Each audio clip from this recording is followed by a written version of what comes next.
안녕하세요. 오랜 세월 딸밥으로 살았던 60대 후반 남자입니다. 저희 딸은 사실 제 친딸이 아니에요. 딸은 제가 두 번째 아내와 재혼하며 만난 선물 같은 아이였죠. 그리고 그런 딸만큼 저는 재혼한 아내도 진심으로 책임지며 아끼며 살았는데요. 훗날 제가 가장 힘겨웠던 순간 두 모녀는 서로 극과 극의 선택을 하며 제게 상처와 위로를 동시에 주었습니다. 두 사람과 저의 인연이 어떻게 시작되었고 지금은 어떤 결말에 도달했는지에 대해 이야기해보고자 이렇게 사연을 적어 보내보아요. 가난한 시골 농가의 삼남 이녀 중 넷째로 태어난 전 성인이 된 후 서울로 상경했습니다. 그리곤 돈벌이를 위해 페인트 칠하는 일을 배우며 페인트공이 되었죠. 주로 제 일은 아파트 외벽을 칠하는 일로 당시엔 서울에 아파트가 많이 들어서기 시작할 때라 벌이가 나쁘지 않았어요. 비록 당시엔 지금보다 안전 관련 환경이 열악해 매번 목숨을 건다는 각오로 일을 나가긴 했지만은요. 박신 결혼 안 해? 나이가 벌써 37이라며. 사실 20대 후반에 저 한 번 결혼했었어요. 그런데 아내가 애를 낳다가 그만 저보다 먼저 하늘의 별이 되어버렸어요. 한 번 안아보지도 못했던 갓 태어난 딸도 같이요. 그랬어? 아이고, 단골인데 내가 그런 아픈 사정도 몰랐네. 미안해. 괜찮아요. 그런데 저분은 새로 오신 분이에요? 전에 일하던 이모님은 그만두셨나 봐요? 전에 일찌감치 사별을 한 후 아내와 딸을 동시에 잃은 슬픔을 품은 채 혼자 살고 있었습니다. 그런데 당시 일이 끝난 후 자주 들러 끼니를 때우던 식당에서 처음 보는 한 젊은 여자를 보게 되었어요. 마음씨 착했던 주인 아주머니는 혀를 끌끌 차며 제게 그 여자의 사정을 말해주셨죠. 어, 말도 마. 이런 말 하긴 뭐하지만 박 씨보다 사정이 딱하다면 더 딱한 사람이야. 내가 김씨 아줌마가 갑자기 그만둬야 한다고 해서 한 이틀 사람 구한다고 문에 붙여놨거든. 근데 그걸 보고 저 애기 엄마가 식당에 들어온 거야.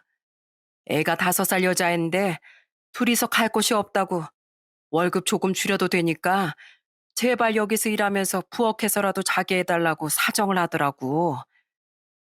그때 그 아이 엄마가 바로 제 두 번째 아내였습니다.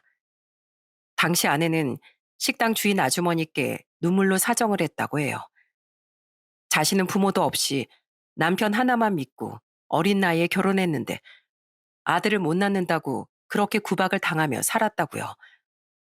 매도 맞고 욕설은 항상 기본이었다고 했죠.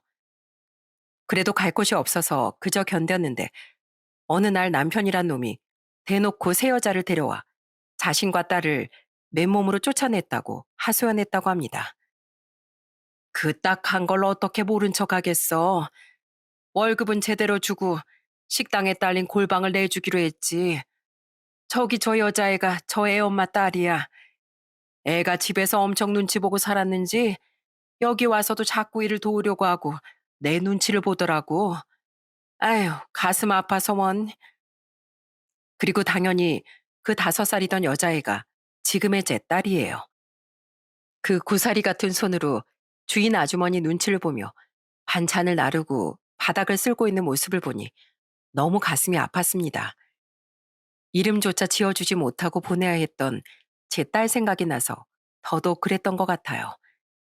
또한 사정이 너무 딱했던 아내에게도 자꾸 신경이 쓰였죠. 나물 반찬 엄청 좋아하시나 봐요. 항상 한 접시씩 더 드시잖아요. 더 드릴까요? 아, 감사합니다. 그리고 술은 좀 띄엄띄엄 드시고요. 아직 나이 젊다고 매번 그렇게 반주하시면 나중에 건강 해쳐요.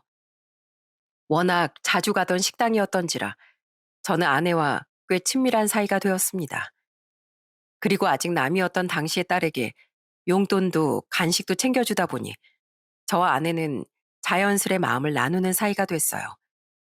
그렇게 전 태어나자마자 버려져 부모가 누구인지도 모른다던 이 가여운 여자와 아빠라는 인간에게 구박 말곤 받은 적이 없는 안쓰러운 아이를 평생 책임지자고 마음먹게 됐죠. 그렇게 제 나이 38, 아내의 나이 32에 우린 재혼을 하게 됐습니다. 아내는 결혼하며 일을 그만두고 주부가 되었어요. 그때 외벌이로도 먹고 살기 어렵지 않던 세상이라 아내가 일을 하지 않아도 괜찮았거든요.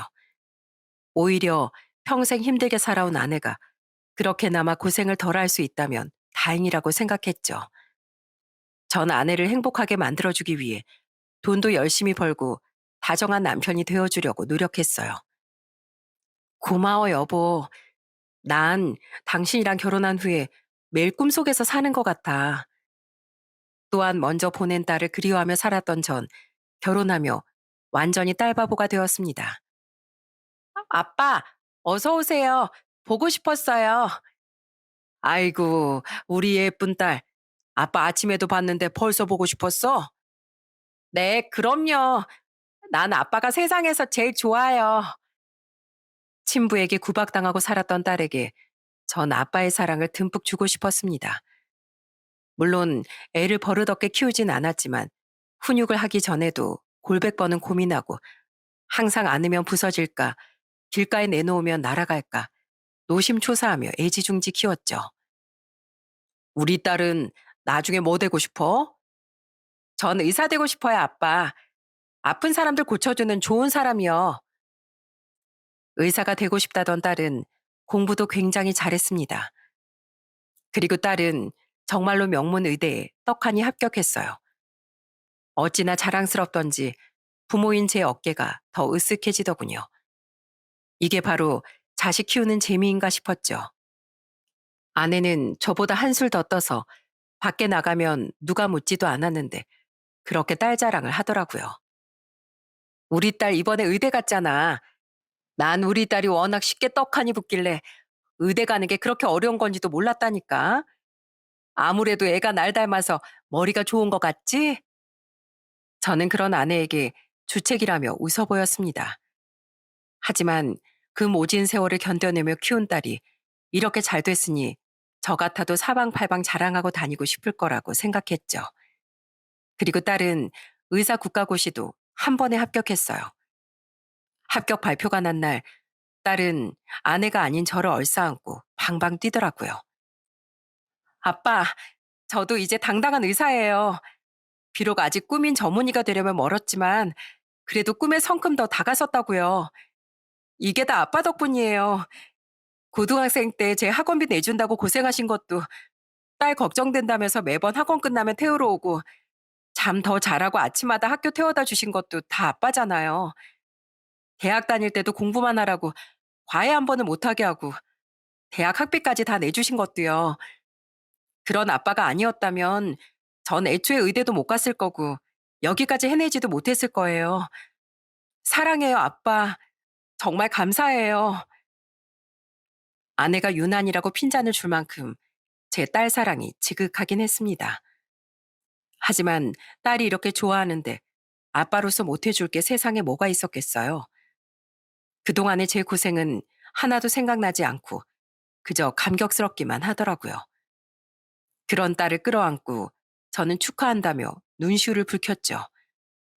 그 뒤 딸은 자신이 나온 대학의 부속병원에 들어가 인턴과 레지던트 과정을 거치기 시작했어요. 그런데 그 시기부터 아내가 점점 변하기 시작하더군요. 어딜 가든 조용했던 아내는 점점 목소리가 커지기 시작했습니다.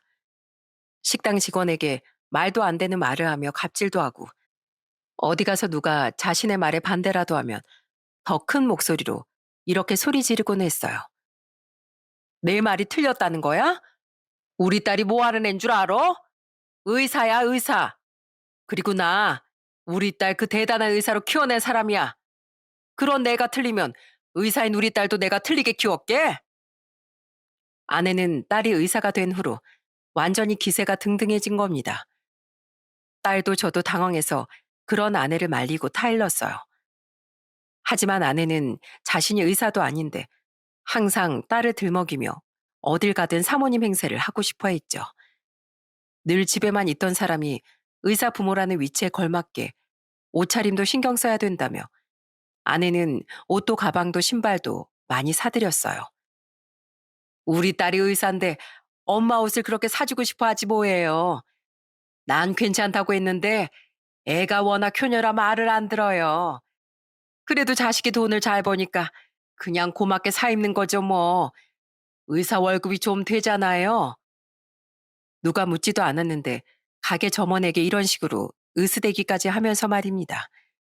정작 딸은 아직 월급이 그렇게 많았던 것도 아니고 그 옷은 전부 제가 번 돈으로 사고 있었는데도요. 그리고 아내는 그 옷들을 입고 나갈 곳이 필요하다며 이곳저곳 모임에도 가입해 나가기 시작했어요. 여보, 나 동호회 다녀올게. 또? 당신 어제 배드민턴 동호회 나갔다 왔잖아. 그 전날엔 개 모임에 갔다 오고, 오늘은 서해 동호회고, 내일은 다도 동호회 다녀올 거야. 내가 집에만 틀어박혀 살 때 몰랐는데, 나 완전 외향적인 체질이더라고. 진즉 이렇게 외부 활동도 좀 하며 살 걸 그랬어. 어차피 애도 다 컸는데, 내가 계속 집에 없어도 되잖아. 다녀올게. 아내는 완전히 모임쟁이가 됐습니다. 개모임에 배드민턴, 서예, 다도회, 심지어 영화 관람 동호회까지 들었더라고요. 저와는 점점 귀찮다며 같이 밥 먹는 것도 슬슬 피하던 사람이 말이죠. 20년 넘게 붙어 있었으면 이젠 각자 취미생활 즐기면서 살아도 되잖아. 당신은 돈 벌면서 사람들이라도 만났지. 나한텐 당신하고 가연이 말고 누가 있었어. 나도 이제 가연이 엄마가 아니라 인간 이어놓고 좀 살자. 그리고 당신한테 페인트 냄새 나서 같이 밥 먹으면 머리 아프단 말이야. 그 취미 활동들에 돈은 또 얼마나 들어갔겠습니까? 그런데 아내는 제가 돈 좀 아껴 쓰라고 하면 갑자기 눈물을 펑펑 흘리며 신세 한탄을 하곤 했어요. 왜, 내가 집에서 돈만 안 벌었지? 당신 내조라 안 했어? 애한테 소홀히 했어. 지금 내가 돈 안 벌었다고 당신 돈 가지고 나 괄시하는 거야?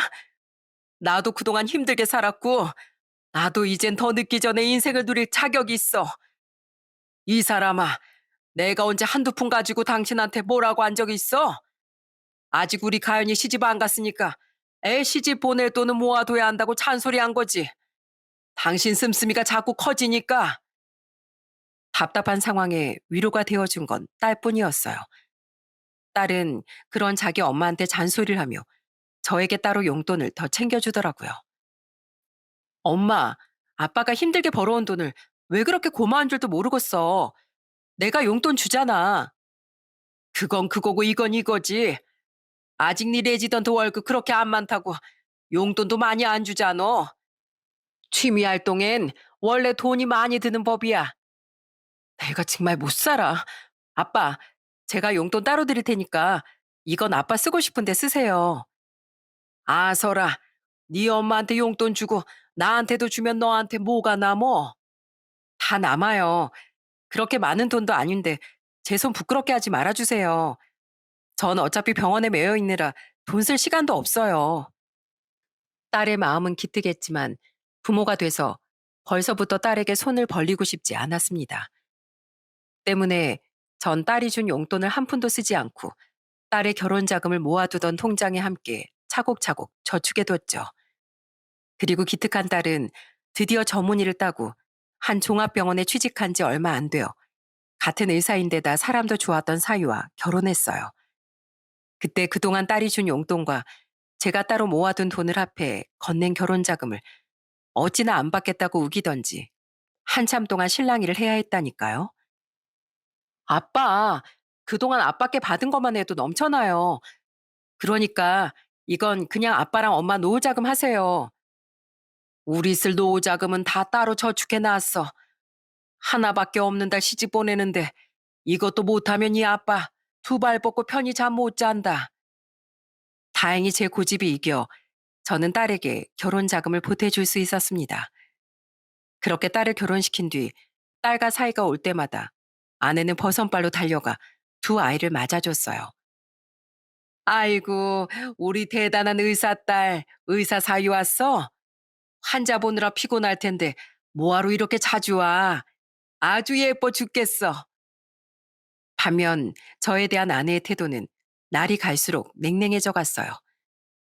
애들이 올 때 빼곤 아내는 저를 거들떠도 보지 않았고 여전히 모임에만 나가기 바빴죠. 나 이 집에서 내 아내랑 살고 있는 거 맞아? 언젠 노부부대에서도 손잡고 알콩달콩 산책하며 살자더니 어째 밥 한 번 같이 먹기가 힘들어? 그거야 젊었을 적 얘기지. 당신은 내가 지겹지도 않어? 그리고 내가 전에도 말했지. 애 다 키우고 이만큼 나이 먹었으면 각자 생활 좀 즐기고 살자고. 어떻게 된 사람이 맨날 불러낼 친구도 없어. 있기야 있지만 그것도 어쩌다 한두 번이지. 다들 가정 있는 녀석들이잖아. 그리고 평생 가족이랑 시간 보내고 가족 위해서 일만 한 내가 주위에 친구가 많이 남아있겠어? 에휴, 그놈의 가족을 위해서 살았다는 말 좀 그만해. 누군 가족 안 위해서 살았나? 당신이 그럴 때마다 난 당신이 나랑 가연히 거둬줬다고 생색내는 것 같아. 가장이면 당연히 가족을 먹여 살려야 하는 거 아니야? 뭐야? 물론 그게 당연할 순 있겠지만 아무리 가족이라도 서로 고마워하면서 살 줄 알아야지. 생색이 아니라 서운하다고 말하는 거잖아. 아내와 전 날이 갈수록 다툼이 잦아졌습니다. 원래 이런 사람이 아니었건만 우리 사이가 왜 이 지경이 됐나 답답하더라고요. 그런데 딸이 결혼한 지 2년쯤 지났던 어느 날, 제 인생에 청천벽력 같은 일이 찾아왔어요. 제가 66, 아내가 딱 60이 됐던 해의 말이죠. 폐암이요? 제가요? 죄송합니다. 평생 페인트공으로 일하셨다고 했죠? 물론 여러 가지 원인이 있겠지만 아무래도 페인트에 있는 유기 화학물 같은 게 장기간 폐로 유입되면서 그게 좋지 않은 작용을 한 것 같아요. 다행히 아직 수술이 가능한 상황이니까 얼른 수술 날짜부터 잡으시죠. 자꾸 살이 빠지고 건강이 좋아지지 않는 것 같아 검사를 받아봤더니 폐암이라는 충격적인 진단을 받은 겁니다. 그 사실을 알게 된 딸 내외는 당장 집으로 달려왔어요. 특히 딸은 저를 끌어안곤 엉엉 울기까지 했죠. 딸도 사위도 의사인데 왜 몸이 이상하다고 말을 안 하셨어요? 이런 큰일은 뒤늦게서야 알게 하실 거예요? 미안하다. 근데 가뜩이나 바쁜 너희를 걱정시키고 싶지 않았어. 솔직히 별일 아니겠거니 싶으면서도 혹시나 해서 받아본 검사니까 말이야. 그래도요. 아빠는 매번 왜 아빠보다 제가 걱정하는 거 더 신경 쓰세요. 그리고 엄마는 아빠랑 같이 살면서 아빠가 이렇게 될 때까지 전혀 몰랐어? 엄마 진짜 왜 그래? 아빠가 우리한테 어떻게 해주셨는데 아빠 밥도 제대로 안 챙겨주고 맨날 놀러만 다니고 아무리 엄마 인생도 중요하다지만 엄마랑 아빠는 부부잖아. 어머? 아, 왜 불똥이 나한테 튀니? 암 걸린 본인도 몰랐던 걸 내가 어떻게 알았지? 아내는 딸의 원망에 뼈로 통한 표정을 지으며 서운함을 토로했습니다. 하지만 아내도 제가 암 걸린 사실을 알았을 땐 많이 놀라고 당황해 했어요. 그리고 제가 급히 수술을 위해 입원할 때까지 연신 한숨을 쉬며 우울하고 힘들어하는 모습도 보였죠. 그래도 그 모습에 저는 아내가 아직은 저를 위하는 마음이 남아있는 줄 알았습니다. 하지만 그건 제 단단한 착각이었던 거예요. 죄송해요, 아빠. 꼭 제가 아빠 옆에 있어드리고 싶었는데 나만큼 다른 환자들도 중요한 법이야. 너도 의사니까 너한테 예약한 환자들한테 의사로서 책임지고 약속을 지켜야지. 네 엄마 있으니까 난 괜찮어. 다행히 수술은 잘 끝났고 조직 검사 후 제 암은 다행히 전이가 없는 2기로 확실히 판정되었어요. 저는 수술 후 8일간 입원을 했는데 아쉽게도 딸과 사이는 수술 날을 제외하곤 제 문병을 오지 못했어요. 모두 아시죠? 전 세계를 두려움에 떨게 했던 마스크 시국이요. 당시가 바로 그 시국이었던지라 제가 입원한 암병동엔 문병객 방문이 엄격하게 제한됐었어요.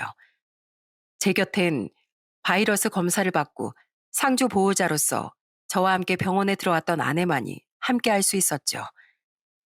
고맙게도 딸도 사이도 아내를 대신하고 싶어 했지만 두 사람은 환자들 예약 때문에 곧장 휴가를 낼 수가 없었거든요. 여보, 나 수술한 부위가 너무 욱신거려. 간호사 좀 불러줘. 아니, 이 사람이 또 어딜 갔어? 그런데 아내는 이럴 거면 대체 왜 옆에 있나 싶을 정도로 제게 무관심하더군요.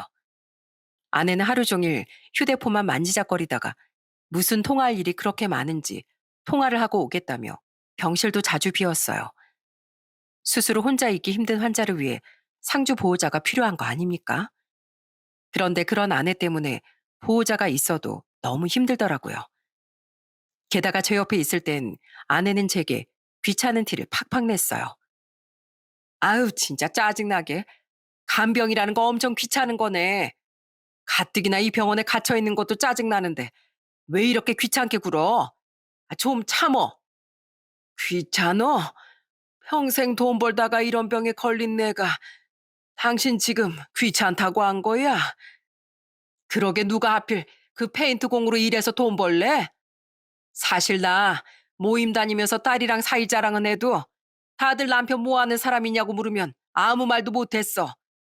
딸 부부가 무려 의사인데 남편은 창피하게 페인트 공이 뭐야, 페인트 공이. 가뜩이나 마음에 안 들었던 그 직업 때문에 내가 이 고생을 하고 있는데 그럼 내가 짜증이 안 나겠어? 보다 못해 옆 침대 환자의 보호자가 힘이 없어 제대로 화도 못 내던 저를 대신해 아내를 나무라기도 했습니다.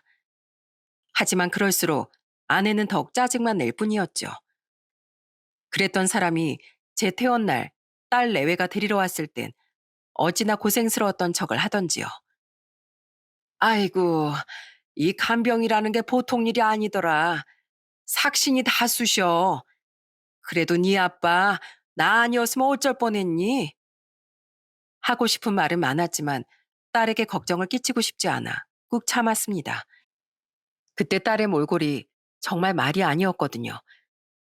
저와 자주 통화는 했다지만 그 효녀인 애가 병원에 절 보러 올 수 없으니 잠도 제대로 못 잤다고 사위가 기뜸해 주더라고요.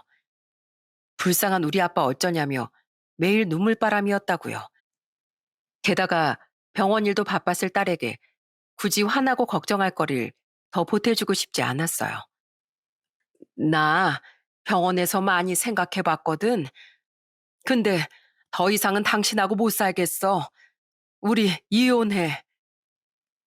저는 퇴원한 뒤 한 달 뒤에 예비 항암 치료 받기 전까지 집에서 휴식을 취하게 됐습니다. 그런데 집에 돌아온 지 고작 닷새 뒤 아내는 제게 이혼 통보를 하더군요. 이게 뭔 자다가 봉창 두드리는 소린가 싶어 저는 황당한 표정으로 아내를 쳐다봤어요. 아내는 그런 절 보며 지겹다는 표정으로 말을 이었죠. 왜? 서운해? 그래도 어쩔 수 없어. 내 나이가 고작 60인데 앞으로도 당신 병수발하면서 살기엔 내 젊음이 너무 아까우니까. 뭐? 당신이 이런 말 듣기 싫어하는 건 알지만 난 정말 당신하고 가연히 책임지려고 내 젊은 시절을 다 바쳤어. 그런데 그런 내가 병에 걸리니까 날 곧장 버려버리겠다고? 어, 그러려고. 당신이 처음 암 이야기했을 때 나 진짜 당황하고 슬펐어. 나 이미 당신한테 마음 떠났던 거 당신도 알지? 그런데 가뜩이나 지겨운 당신이 암까지 걸렸다고 하니까 앞으로 귀찮게 개고생할 내가 불쌍해졌거든. 그렇다고 바로 헤어지자고 하면 세상에 손가락질 할 것 같아서 우선 당신 간병은 했는데 이게 보기보다 더 고생스럽고 못해먹을 일이더라. 그래서 결심한 거야. 손가락질이고 나발이고 난 내가 행복한 게 먼저니까. 아무리 그래도 어떻게 사람이 아플 때 배신을 해? 난 살면서 당신한테 정말 최선을 다했어. 너무 서러운 인생을 산 당신이 이제라도 행복해졌으면 해서. 그런 나한테 조금이라도 고마운 마음이 있었다면 당신 하필 지금 나한테 절대 이럴 수 없어. 미안하다니까. 근데 이제 애도 다 컸고 난 이제라도 내 마음 내키는 대로 살고 싶어. 안 그러면 내 인생이 너무 억울할 것 같아서 말이야. 날 진짜 위한다면 내 마음 좀 이해해줘. 당신 자고 있는 사이에 나 짐도 다 쌓아놨거든. 우선 집부터 먼저 나갈게. 골골대는 당신이랑 같이 있으면 나까지 우울해져서 한시라도 이 집에 있기 싫거든. 아내는 마치 저를 귀찮은 골칫거리 대하듯 바라봤습니다. 그리곤 정말로 미리 싸둔 짐을 가지고 도망치듯 집을 나가버리더라고요. 집 밖까지 쫓아나가 힘없이 자신을 불렀던 제 목소리를 무시한 채 말이죠. 너무 허무했어요. 28년이라는 시간이 너무 허망하게 부정당하던 순간이었으니까요. 그 뒤로 아무리 전화를 걸어봐도 아내는 전화도 받지 않더라고요. 게다가 아내가 친정에 있는 것도 아니고 형제 자매가 있는 것도 아니니 연락해 볼 곳도 없었습니다. 하지만 다음 날 저희 집에 찾아온 옆집 아주머니 덕에 저는 아내의 충격적인 행선지를 알게 됐어요. 저기 사장님, 이 집 아줌마 집 나갔죠? 정말 미안한데 이 집 창문이 열려 있었는지 밖에까지 두 사람 싸우는 소리가 엄청 잘 들리더라고요. 이 동네가 주택가라 평소엔 완전 조용하잖아요. 아, 집안의 못난 모습을 보이고 말았네요. 그렇게 됐습니다. 아주머니의 물음에 정말 쥐구멍이라도 숨고 싶었어요. 그리고 이어진 아주머니의 말을 듣고 저는 엄청난 배신감에 입을 떡 벌리고 말았죠. 사실 말이지, 내가 이 동네에서 친한 여자한테 들은 말이 있어요. 그래도 남의 집 일에 끼어드는 게 맞나 싶어서 조용히 있었는데 암 걸린 자기 남편을 버리고 집 나간 여편을 보니까 더 이상 조용히 있기 힘들더라고. 그것도 서로 모르는 사이도 아닌데. 무슨 말을 들으셨는데요? 나랑 친한 여자 여동생이 이 집 아줌마랑 같은 배드민턴 모임에 나갔었대요. 거기엔 유독 이 근방 사는 사람들이 많았으니까. 근데 2년 전쯤부터인가 이 집 아줌마랑 2살인가 더 먹은 이웃남이랑 거기서 눈이 맞았다는 거예요. 처음에 사람들이 의심만 했는데 나중엔 둘이 워낙 붙어 다니니 다들 확신을 가졌으면서도 쉬쉬한 거지. 요즘엔 남의 일에 끼어들면 곤란한 일이 많이 생기는 세상이잖아요. 그리고 얼마 전에 그 남잔 다른 동네로 이사 가면서 동호회를 그만뒀대요. 근데 누가 봤는데 그 남자가 집 이사하던 날 이삿짐 나르는 걸 이 집 아줌마가 돕고 있었다지 뭐예요. 저희 집사람이요? 예, 그걸 보고 그 사람이 내 지인 여동생이랑 다른 사람들한테 확신을 갖고 말했대요. 마치 그 집 안주인처럼 인부들한테 물건 조심히 옮겨라. 어째라 지시하는데 꼭 그 집 안주인 행사하는 것처럼 보였다고요.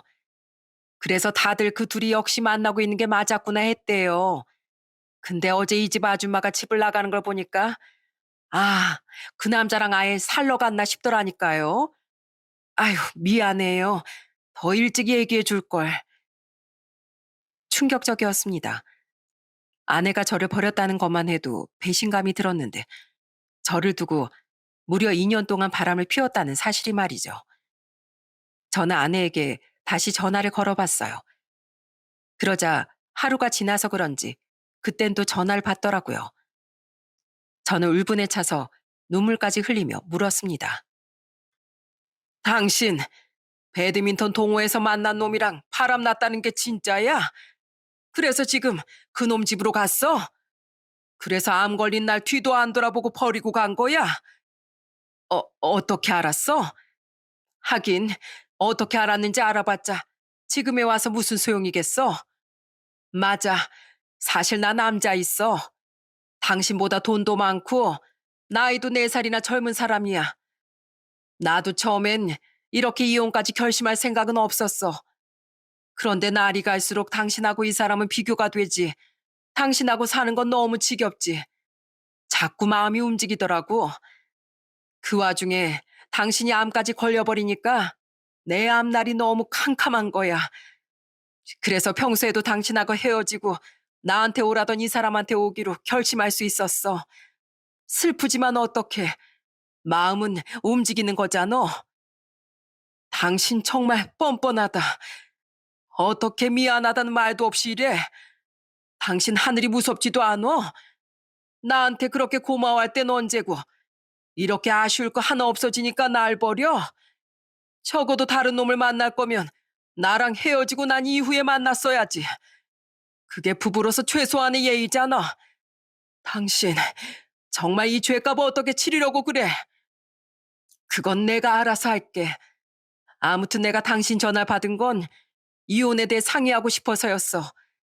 그런데 내 바람 알아버린 이상 당신 마음이 진정되기까진 시간이 좀 걸릴 것 같네.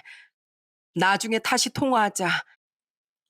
아내는 진실이 전부 들통났음에도 불구하고 태연하게 전화를 끊어버렸습니다. 정말 억장이 무너졌어요.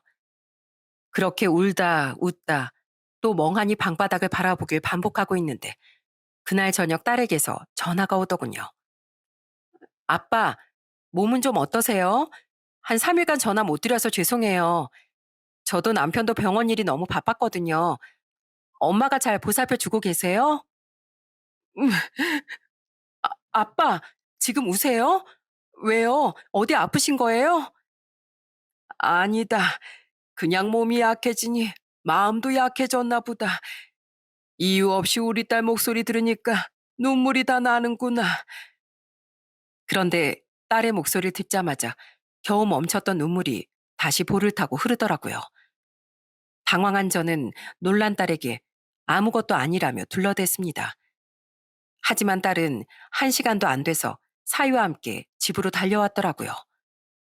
아빠, 저 왔어요. 아무래도 걱정이 돼서 가만히 있을 수가 있어야죠. 어? 엄마는요? 딸은 자기 엄마를 찾다가 아내 화장품과 옷가지가 없어져 휑해진 안방을 보고 눈이 휘둥그레졌습니다.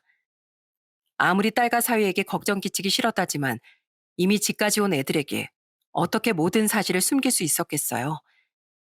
그리고 이후 아내와 이혼하게 된다면 어차피 딸 내외도 다 알게 될 일이었으니 저는 흐느끼며 모든 일을 얘기해 주었습니다. 딸과 사위는 모든 얘기를 듣고 경악을 하고 말았죠. 어, 엄마가 정말 집을 나갔다고요? 그리고 바람난 게 들켰는데도 그렇게 뻔뻔했다고요? 잠깐만요, 아빠. 모든 이야기를 털어놓으니 한층 더 눈물이 북받쳐 흘렀습니다. 사위는 그런 제 손을 잡고 달래주었고 딸은 즉시 자기 엄마에게 전화를 걸더군요. 엄마, 지금 어디야? 진짜 그 바람났다 아저씨 집에 가 있어? 엄마가 어떻게 아빠한테 이럴 수가 있어? 너 네 아빠 집 갔니? 내가 먼저 전화하려고 했는데 빠르기도 하다. 그래, 숨겨봤자 어차피 알게 될 거. 뭐하러 내가 거짓말을 하겠니? 엄마 네 아빠랑 이혼하고 새 인생 시작할 거야. 너도 새 아빠한테 인사해야 하니까 네 아빠랑의 인연은 그만 정리하도록 해. 새 아빠? 엄마 진짜 소름 돋는다. 갈 곳 없고 신세철량한 엄마랑 날 누가 걷어서 지금껏 책임져 줬는지 기억 안 나? 근데 어떻게 이제 막 암수술 받은 아빠를 버리고 그런 더러운 짓거리를 해? 짓거리? 예, 나 네 엄마다. 너 힘들게 키워서 의사까지 만든 네 엄마. 근데 어떻게 널 낳아준 엄마한테 고작 피도 안 섞인 계부 때문에 그딴 소리를 해? 아무리 네가 네 아빠를 좋아했어도 결국 너랑 피가 통한 부모는 나야. 그리고 엄마도 엄마 행복 찾아 떠날 권리가 있어. 엄만, 엄마가 나 의사 만들었다고 말하고 다니는데 웃기지 마. 난 아빠 아니었으면 의대 발치해도 못 가봤을 거야. 그리고 엄마가 날 낳아준 건 고맙지만 난 엄마랑 아빠 중에 선택해야 한다면 당연히 아빠야. 엄마 말대로 피도 한 방울 안 섞인 날 친딸보다 더 친딸처럼 아껴주고 사랑해준 대단한 우리 아빠. 그리고 그런 아빠 은혜를 원수로 갚은 엄만 인간적으로 너무 혐오스러워. 뭐? 혐오? 그래, 혐오. 그래, 이혼할 거면 해. 아빠가 안 한대도 내가 아빠 바지가랑이 붙잡고 부탁할 거야. 엄마 같은 배은망덕한 사람이랑은 하루빨리 이혼하라고. 그리고 그런 우리 아빠, 이제 내가 모실 거니까 그렇게 하라. 2번 다시 아빠랑 내 앞에 나타나지 마. 딸은 분노로 몸을 파르르 떨며 전화를 끊어버렸습니다. 전화를 끊은 뒤 딸은 갑자기 제 앞에 무릎을 꿇었어요. 그리곤 눈물을 뚝뚝 흘리며 자기 엄마 대신 제게 용서를 빌었죠. 죄송해요, 아빠. 어떻게 엄마가 아빠한테 이럴 수가 있어요? 엄마 딸로서 정말 엄마를 이해할 수 없고 이해하기도 싫어요. 권리는 인간된 도리를 지키고 살아가는 사람만이 누릴 수 있는 거 아닌가요? 엄마가 너무 부끄러워요. 네가 왜 나한테 미안해하니? 부모의 잘못을 자식까지 짊어질 필요는 없단다. 울지 마라, 우리 딸. 네가 우는 걸 보면 이 애비 가슴은 더 찢어져. 아빠, 엄마랑 살던 이 집 같은 건 팔아버리고 저희 집으로 가요. 이젠 아빠 저희가 모실게요. 안 그래도 제 남편이 아빠 건강이 염려된다면서 차라리 합가하면 어떠냐고 먼저 말을 꺼냈었거든요. 아주버님네랑 함께 사는 시부모님도 제게 그게 좋겠다고 말씀하셨고요. 그러니까 우리랑 같이 살아요, 아빠. 집사람 말대로 하세요, 장인어른. 아직 암투병 끝내려면 갈 길이 먼데 장인어른 혼자 둘 수는 없어요. 딸과 사위는 저에게 자신들과 함께 살자고 권해줬습니다. 마음은 고맙지만 저는 이 짐 같은 몸뚱이를 아이들에게 기대기 싫었어요. 부모가 돼서 아이들에게 보탬은커녕 짐이 되고 싶진 않았거든요. 하지만 제가 누차 거절했음에도 불구하고 두 아이는 다음날 아이 짐까지 싸들고 저희 집에 다시 왔더라고요. 아빠가 저희랑 합가한다고 하실 때까지 저희 여기서 아빠 보살피면서 출퇴근할 거예요. 저희 둘 병원까지 각각 1시간, 1시간 10분 거리지만 아빠가 저희 집에 안 오신다니 어쩔 수 없죠. 딸은 제가 곤란해하길 바라며 제게 부담을 팍팍 심어주었습니다. 그리고 딸과 사이는 거의 2주간 저를 아주 살뜰히 보살펴 주었어요. 아빠, 약 다 챙겨 드셨죠? 제가 차려둔 건강식 아침, 점심 다 챙겨 드셨고요. 오늘 따로 불편하신 점은 없었어요? 조금이라도 이상 있으면 꼭 말씀해 주셔야 돼요. 장인어른, 암투병은 곧 체력 싸움이에요. 그리고 폐기능 얼른 많이 회복하려면 산책도 자주 해주셔야 해요. 저랑 같이 유학공원에 나갔다 와요. 그 사이 집사람이 저녁 차리고 있는데요. 두 아이와 있으니 아내와 있을 때와 달리 그제야 간병을 받는 느낌이 들더군요. 그 와중에 딸과 사이는 길어진 출퇴근 시간에 힘들어하는 모습도 숨기지 않았어요. 아휴, 길바닥에 왕복 1시간을 그냥 버려버렸네. 아까워라. 그죠, 아빠? 1시간이면 아빠랑 드라마를 한 편 더 볼 수 있는 아까운 시간인데. 장인어른, 제 수면 시간이 1시간이나 줄어서 요즘 너무 피곤한 것 같아요. 그만 고집 부리시고 이제 저희 집으로 가시는 거 어때요? 장인어른이 아무리 싫다고 하셔도 저흰 포기 안 합니다. 아이들의 속뜻을 알았기에 미안하기도 하고 곤란하기도 했어요. 그러다 한 번은 딸이 어린 시절 저와 둘이 찍었던 사진을 거실에서 가져오더니 제 앞에 내려놓더군요. 그리곤 제 손을 잡고 이렇게 말했어요. 아빠, 이땐 저도 참 어리고 아빠도 많이 젊으셨네요. 기억하세요? 제가 7살 때 한창 잔병치레 많이 했었잖아요. 이때도 그쯤인 것 같아요. 그래, 그랬지. 그땐 정말 하늘이 내 첫 번째 딸에 이어서 너까지 데려갈까 봐 너무 두려웠단다. 먹으면 자꾸 토하는 네 입에 죽을 떠먹여주면서 제발 이건 토하지 말거라. 제발 아프지 말아라. 하면서 얼마나 울었던지. 그때 널 따라서 나도 밥 한 술 안 뜨다가 정말 황천길에 갈 뻔도 했지. 네 엄마한테 그때 얼마나 타박을 당했는지 몰라. 사실요, 아빠. 제 의사로서의 꿈은 그때부터 조금씩 싹 텄었어요. 만약 나중에 우리 아빠가 아프게 되면 그땐 내가 꼭 아빠 병을 고쳐드려야지. 아빠는 병들었던 나랑 엄마 삶을 고쳐주신 분이니까 어른이 되면 내가 아빠를 지켜드려야지. 하고 말이에요. 전엔 부끄러워서 차마 솔직히 말씀 못 드렸었지만요. 그랬어? 기특해라 우리 딸. 아빠, 저 결혼할 때 안 받겠다는 저한테 기어코 결혼 자금 쥐어주셨던 거 기억하시죠? 그땐 제가 아빠 고집에 져드렸잖아요. 그러니까 이번엔 아빠가 저한테 져주세요. 아빠, 전 아빠 모시는 거 하나도 고생스럽다고 생각 안 해요. 오히려 아빠에게 받은 은혜 이렇게 옆에 꼭 붙어서 갚을 수 있다고 생각하니까 기쁘기까지 해요. 엄마 때문에 받은 상처 제가 생각도 나지 않게 잘 모실게요. 그러니까 우리 같이 살아요. 딸은 저 때문에 애가 달랜다며 결국 눈물을 뚝뚝 흘렸습니다. 사위는 그런 딸의 어깨를 두드려주며 이제 그만 저희랑 같이 살아주세요, 장인어른. 이러다 집사람 눈물이 마를 날이 없겠어요. 하고 말했죠. 결국 저는 딸과 사위에게 항복을 하고 미안하고 고마운 마음과 함께 두 아이의 집으로 들어가기로 했습니다. 아이들이 저희 집에 쳐들어온 지 2주 만에 말이죠.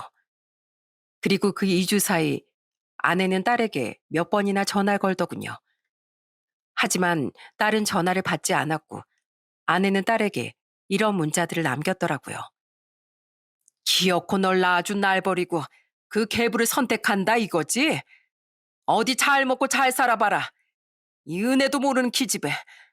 난 너도 널 빼앗아간 네 아빠도 평생 불행하게 살라고 저주할 거야. 부모 버린 넌 평생 부모도 되지 못할 거고 네 아빠는 암이나 재발해서 빨리 저 세상이나 가라고 그래. 옆에서 슬쩍 문자를 보게 된 전 그 기야말 내용에 입을 떡 벌렸습니다. 그리곤 화가 나서 아내에게 전화를 하려고 드니 딸이 말리며 이러더라고요. 맞서 싸워봤자 해결되는 건 없고 우리 기분만 나빠질 거예요. 이런 거 무시가 상책이에요. 하지만 다음 날 전 아내와 통화를 할 수 있었어요. 딸과 사이가 출근했던 시간에 아내가 제게 직접 전화를 걸었거든요. 그리곤 뻔뻔하게 이렇게 말했죠. 내 딸도 사이도 뺏어가니까 좋냐 이 영감탱이야? 그렇게 내 딸 뺏어갔으면 빨리 이혼이라도 해줘. 내 인생 그만 해박 놓고. 그래, 하자 이혼. 당장 이혼해. 내가 당신 인생을 회박 놨다고? 당신은 당신 손으로 딸도 나도 버린 거야. 어떻게 부모라는 사람이 딸한테 너 내도 못 낳을 거란 악담을 해? 말로 지은 죄는 주워 담지도 못한다고 했어. 날 배신하고 당신 딸 가슴에 상처 준 죄에 대한 죄가 당신 언젠간 달게 받게 될 거야. 이후 저는 집을 팔고 딸과 사위의 집으로 들어가게 됐습니다. 그리곤 딸과 사위의 도움을 받아 이혼 소송과 동시에 아내와 상간남에게 위자료 소송도 걸었죠. 아내는 의사 딸을 빼앗겼으니 재산 분할이라도 잔뜩 뜯어내겠다고 별렀지만 법원은 기나긴 세월 동안의 제 희생을 인정해 주더군요. 비록 산 세월이 있어 재산 분할을 해줘야 하긴 했지만 아내는 자신이 원했던 것에 비하면 택도 없는 약간의 재산만 받을 수 있었습니다. 또한 어차피 그 이후 아내는 그놈과 함께 저에게 위자료를 토해내야 했죠. 그렇게 저는 딸과 사위와 살며 치료도 잘 마치고 몸도 마음도 회복해 갔습니다. 전체에 대한 배신감이 가끔씩 가슴을 쿡쿡 찔러왔지만 자나깨나 제 걱정뿐인 딸을 보면 위로가 되더라고요. 그런데 제가 이혼한 지 한 해쯤 지났을 때 인연을 끊고 살던 전처가 저희 집에 찾아왔더군요. 가연아, 엄마 좀 받아줘. 나 그놈 집에서 쫓겨났어. 그날 들어보니 훗날 그놈에게 받을 유산 문제로 그놈 자식들은 전처를 심하게 반대했었나 봅니다. 때문에 우선 살림은 합쳤을지언정 혼인신고는 못하고 살다가 자식들이 상간남에게 자신들인지 전처인지 선택하라는 강수를 뒀다고 하더라고요. 내가 뻔히 보고 있는데도 두 번 다시 자기들을 안 보고 살 건지 아니면 날 쫓아내버릴 건지 선택하라는 말을 하는 거 있지? 그 망할 녀석들이. 근데 더 기가 찬 건 결국 그 인간이 자기 자식들을 선택하고 날 쫓아내버렸다는 거야. 아무리 여자가 좋다지만 어떻게 자식보다 내가 중요할 수 있냐고 말이야. 망할 인간. 그럴 거면 애초에 나한테 이혼하고 오란 말을 왜 했냔 말이야. 그래서 나도 큰소리치고 나왔다. 너만 자식 있냐? 나도 무려 의사인 딸 있다. 하고 말이야. 그렇게 쫓겨난 전처는 가지고 있던 약간의 돈으로 급하게 원룸 월세를 얻어 지내고 있다고 했습니다. 하지만 그건 임시 거처일 뿐이라며 이제 와서 딸에게 사과를 하더라고요. 내가 엄연히 딸인 네 집이 있는데 왜 거기서 살아야 하니? 가연아, 전엔 엄마도 너무 화가 나서 아무 말이나 막 내뱉은 거야. 사람이 화가 나면 그럴 수도 있지. 어? 이 엄마 이해하지? 아니요? 못해요. 그때도 말했다시피 저는 엄마 용서할 생각 없어요. 저한테 애를 낳니 못 낳니 해서가 아니라 아빠를 배신하고 암 재발해서 큰일 나라는 무서운 말까지 내뱉은 엄마가 너무 끔찍해서요. 사람이라면 절대 사람한테 그런 악담을 퍼부을 순 없어요. 전 앞으로도 아빠만 모시면서 엄마 인생엔 간섭 않고 살 거예요. 그러니까 나가세요. 하지만 씨알도 먹히지 않자 그제야 전처는 뒤에서 경멸스러운 표정으로 지켜보고 있던 제게 다가왔습니다. 그리곤 악어의 눈물을 흘리며 사과하는 신용을 하더라고요. 여보, 우리 예전에 참 좋았잖아. 안 그래? 사람이 살면서 한 번은 바람 피울 수도 있는 거 아니겠어? 당신도 알잖아. 내 인생 너무 고달팠던 거. 나 이제 두 번 다시는 안 그럴게.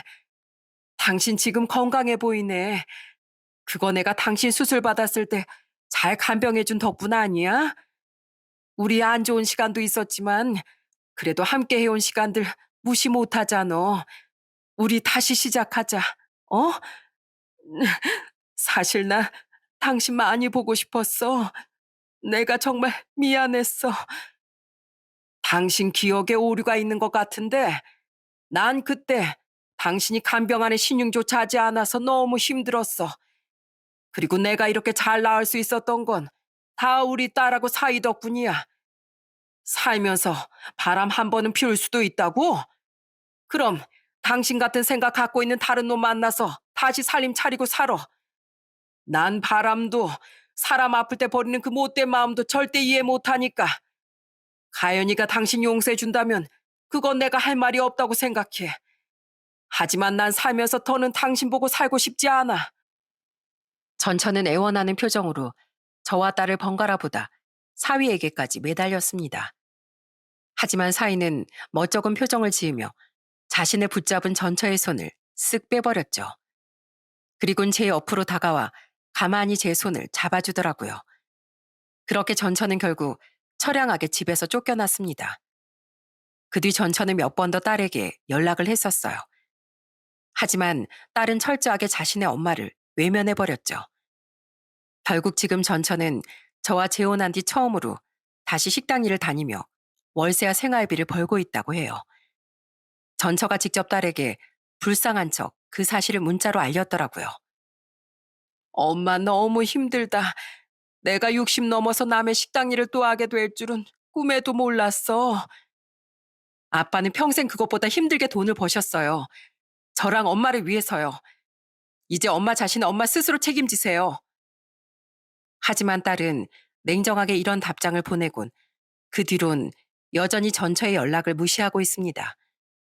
그렇게 저를 배신한 전처는 자신의 딸에게까지 외면당하고 지금은 외로운 삶을 살고 있어요. 다행히 건강을 회복하며 딸과 사위와 행복하게 살고 있는 저와는 참 상반되는 결말이었죠. 저희 딸은 지금 어느덧 임신 5개월 차랍니다. 전처의 악담이 현실이 되지 않은 게 얼마나 감사했는지 몰라요. 아빠, 저는 저희 아이한테 꼭 아빠처럼 좋은 부모가 되어줄 거예요. 그러니까 제가 부모로서 잘 해낼 수 있도록 꼭 오래오래 제 곁에서 지켜봐 주셔야 돼요. 그 어렸던 딸이 언제 이렇게 커서 엄마가 될 준비를 하고 있는 건지 너무 대견할 따름입니다. 전 앞으로 반드시 재발 없이 오래오래 건강하게 살면서 그런 딸과 너무 착한 우리 사이에게 의지될 수 있는 부모가 그리고 곧 만날 손주에겐 좋은 할아버지가 되어주고 싶어요. 전처에게 막 배신당했던 시기엔 분노와 원망으로 가슴이 얼룩진 적도 있었습니다. 하지만 이젠 더 이상 전처를 원망하진 않으려고요. 물론 그토록 가족을 위해 희생했던 저를 가장 힘든 순간에 버린 건 용서할 생각이 없어요. 하지만 전처가 아니었으면 이젠 제 전부나 다름없는 우리 딸을 만나지 못했을 테니 그 감사함으로 원망을 지우며 살아가려고 해요.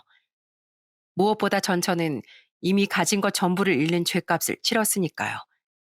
여러분, 제 전처처럼 사람은 은혜를 원수로 갚으면 언젠가 자신은 그 배로 죗값을 치르게 된답니다. 뒤늦게 후회한다고 한들 지나간 시간은 되돌릴 수도 없는 법이죠. 그러니 우리 모두 이기심에 눈이 멀어 감사함을 잊지 말고 살아갔으면 좋겠습니다. 전 앞으로도 딸 내외와 곧 태어날 손주를 위해 열심히 건강을 지키며 살아갈게요. 그런 제 암이 부디 재발하지 않길 빌어주시면 감사할 것 같네요. 그럼 전 이만 여기서 이야기를 마치겠습니다. 감사합니다.